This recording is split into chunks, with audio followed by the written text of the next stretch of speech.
Selamat datang para sahabat Satria Nusantara. Selamat berjumpa kembali. Video ini terselenggara atas kerjasama dan dukungan para pemberi donasi, yakni Herliwati H, Cecilia Winarsih, dan Heni R. Kali ini kita akan membahas Islam, sekte sesat Arianisme yang berkembang di Arab. Islam dalam bahasa Arab berasal dari kata shalom atau shalom dalam bahasa Aramaik Syria yang artinya damai sejahtera.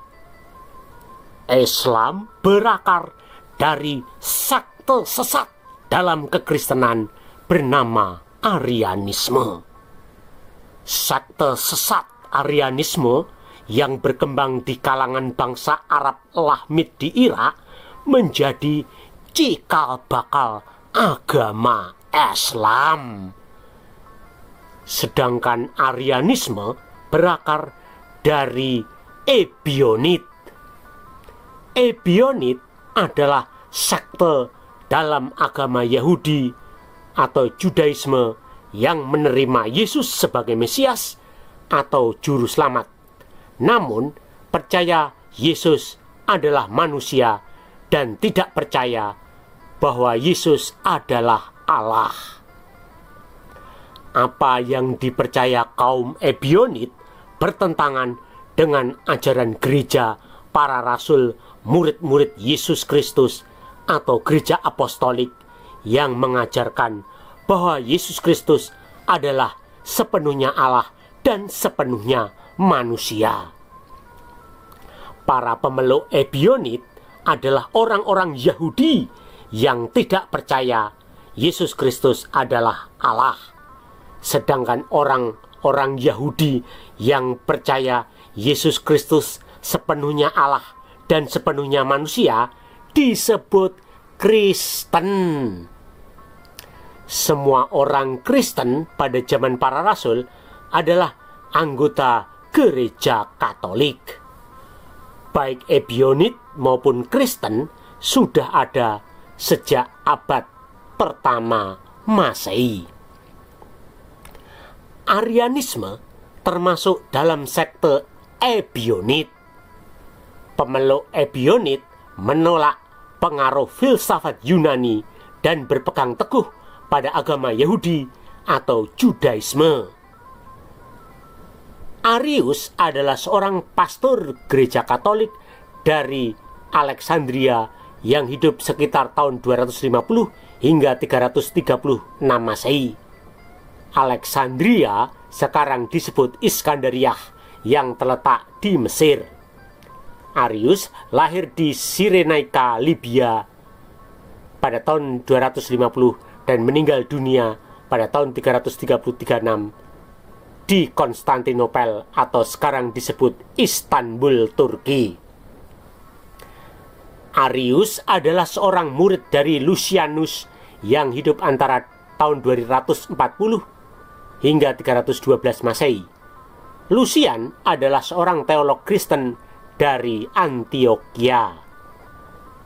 Pandangan teologi Lucian atau Lucianus dipengaruhi Origen dari Alexandria. Ajaran Arius berakar dari penafsiran Neoplato pada filsafat Aristoteles.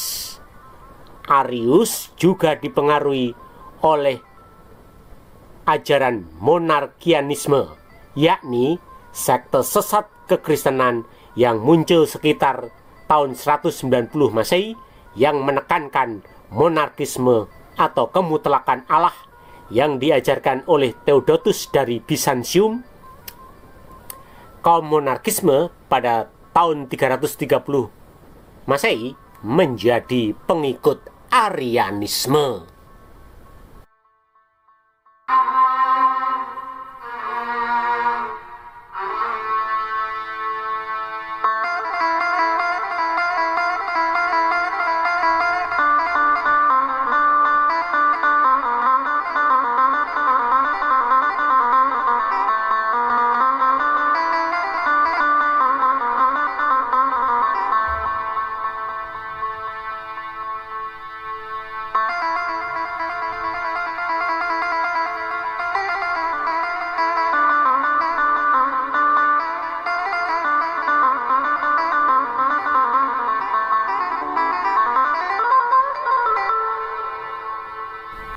Garis besar ajaran Arius atau Arianisme adalah: 1.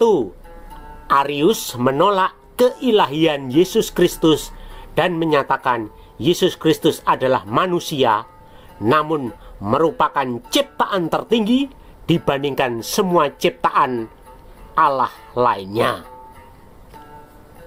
2. Arius menolak dogma atau doktrin atau ajaran Allah Trinitas atau Allah Tritunggal yang diajarkan oleh Gereja Katolik. 3. Arius mengajarkan bahwa Bapa lebih besar dari Putra dan Roh Kudus. Pandangan ini dipengaruhi pemikiran Origenes dari Alexandria. Untuk menyelesaikan polemik ajaran Arius atau Arianisme, maka Kaisar Romawi Konstantin Agung memfasilitasi penyelenggaraan konsili di Nisea pada tahun 325 Masehi yang dihadiri 318 uskup. Nisea sekarang disebut kota Iznik di Turki. Konsili adalah sidang atau musyawarah para uskup Gereja Katolik untuk membahas ajaran, doktrin, atau dogma dalam kekristenan. Di antara 318 uskup yang hadir dalam konsili Nisea, hanya 2 uskup yang tidak menandatangani pengakuan iman atau kredo Nisea. Konsili menetapkan Arianisme sebagai ajaran sesat dalam kekristenan. Para uskup juga mengutuk atau menganatema atau mengekskomunikasi Arius. Kaisar Konstantinus Agung lalu memberlakukan hukuman mati bagi mereka yang menolak untuk menyerahkan tulisan-tulisan Arius. Arianisme menjadi ancaman terbesar bagi kekristenan sejak abad pertama hingga pada kekuasaan Kaisar Konstantin Agung. Arianisme memiliki pengaruh yang sangat besar karena ajaran tersebut menyebar luas mulai dari Jerman, Spanyol, Italia, Balkan, hingga Afrika Utara. Setelah dinyatakan sebagai ajaran sesat atau bidat atau heresi dalam konsili Nicea, Arianisme semakin menyebar ke wilayah Ethiopia, Yordania, Syria, Arab Selatan, dan Himyarit atau Yaman. Arius didukung oleh Eusebius, seorang uskup dari Nikomedia. Eusebius adalah uskup yang membaptis Kaisar Konstantin Agung pada saat menjelang kematiannya. Setelah Konstantin Agung wafat pada tahun 337 Masehi, keberadaan Arianisme justru menguat. Hal ini disebabkan pengganti Konstantin Agung, yakni Konstantius II, mendukung kalangan Arian dan ingin membatalkan keputusan yang telah ditetapkan dalam konsili Nisea. Hal ini disebabkan Eusebius dari Nikomedia menjadi penasehat Kaisar Konstantius II.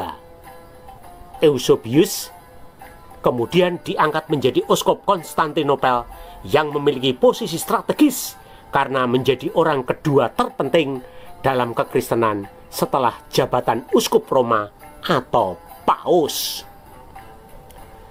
Kaisar Konstantius II yang berkuasa antara tahun 337 hingga 361 dan Kaisar Valens yang berkuasa antara tahun 364 hingga 378 adalah para kaisar penganut Arianisme. Eusebius juga mentakbiskan Ulfilas sebagai uskup untuk menyebarkan ajaran Arianisme ke suku-suku Jerman. Pada periode antara tahun 328 hingga tahun 361, para penganut Arianisme mendominasi kekuasaan di Kekaisaran Romawi. Sementara uskup yang mendukung Konsili Nisea yang menyatakan Arianisme sebagai ajaran sesat ditindas dan dipersekusi. Banyak yang menjadi martir dalam penganiayaan oleh Kaisar Romawi dan penguasa Eropa. Konstantius II menggunakan kekuasaannya untuk mengasingkan para uskup yang berpegang pada Konsili Pengakuan Iman Nisea. Di antaranya Athanasius dari Alexandria.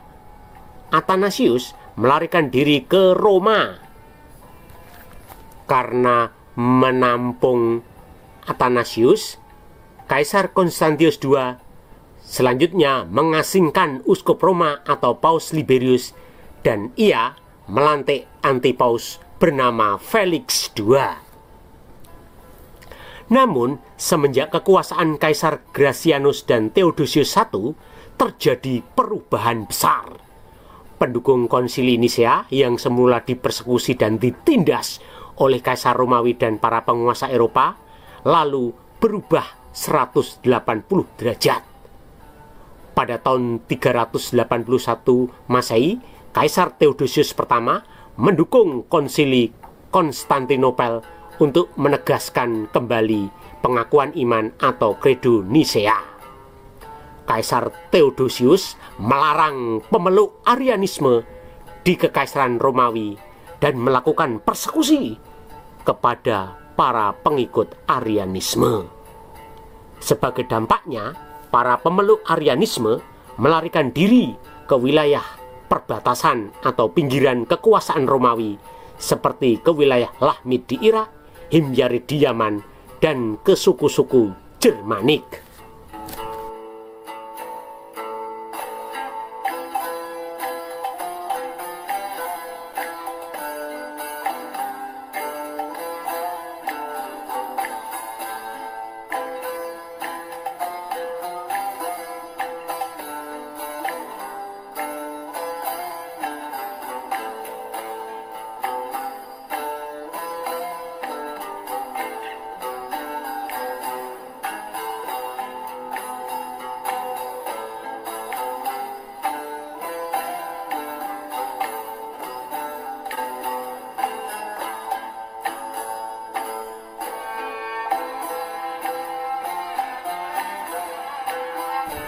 Islam adalah Arianisme yang berkembang pada orang-orang Arab Lahmid, keturunan bangsa Nabatean di Irak.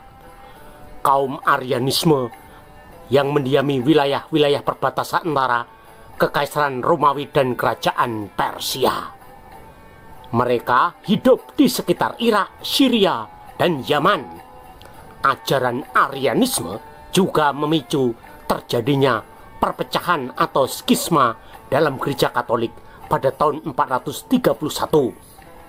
Gereja Assyria atau gereja Nestorian melepaskan diri dari gereja Katolik pada Konsili Efesus pada tahun 431. Gereja Assyria berkembang ke timur, yakni wilayah Irak hingga Persia. Gereja Assyria atau gereja Nestorian oleh orang-orang Arab Lahmid di Irak disebut kaum Nasrani. Islam berasal dari orang-orang Arab Lahmid yang hidup di Irak yang mengikuti ajaran Arianisme. Jadi, Islam juga bisa disebut sekte sesat pecahan gereja Nestorian. Setelah dilarang oleh Kaisar Theodosius pertama, penganut Arianisme masih berjaya di wilayah pinggiran Kekaisaran Romawi seperti Yaman, Oman, Ethiopia, Bahrain, Libya, Spanyol, dan bangsa Goths, serta bangsa-bangsa Germanik lain. Para pengikut Arianisme inilah yang menciptakan bahasa Arab. Bahasa Arab yang digunakan sebagai penulisan kitab Al-Quran mulai terbentuk sejak abad keempat Masehi yang berakar dari bahasa Syro-Aramaik. Para penganut Arianisme bisa bebas mengembangkan ajarannya dan tidak terjangkau oleh penindasan dan persekusi Kekaisaran Romawi. Orang-orang Arab Lahmid hidup di Irak, yakni wilayah perbatasan Kekaisaran Romawi dan Kerajaan Persia. Pada tahun 700-an Masehi, orang-orang Arab pemeluk Aryanisme yang berhasil menundukkan Romawi dan Persia menciptakan identitas baru dengan nama Islam. Aryanisme di Barat yang masih tersisa hingga hari ini adalah kaum Saksi Yehova dan Gereja Unitarian. Sedangkan Aryanisme di Timur Tengah sudah berubah wujud menjadi Islam. Demikianlah sejarah Aryanisme yang menjadi cikal bakal agama Islam. Jangan lupa untuk like, memberikan komentar, men-share, men-subscribe, serta memberikan donasi demi pengembangan dan penelitian channel ini. Nama dan kolom rekening tersedia di kolom deskripsi. Sampai jumpa dengan video-video berikutnya. Salam dari admin Satria Nusantara.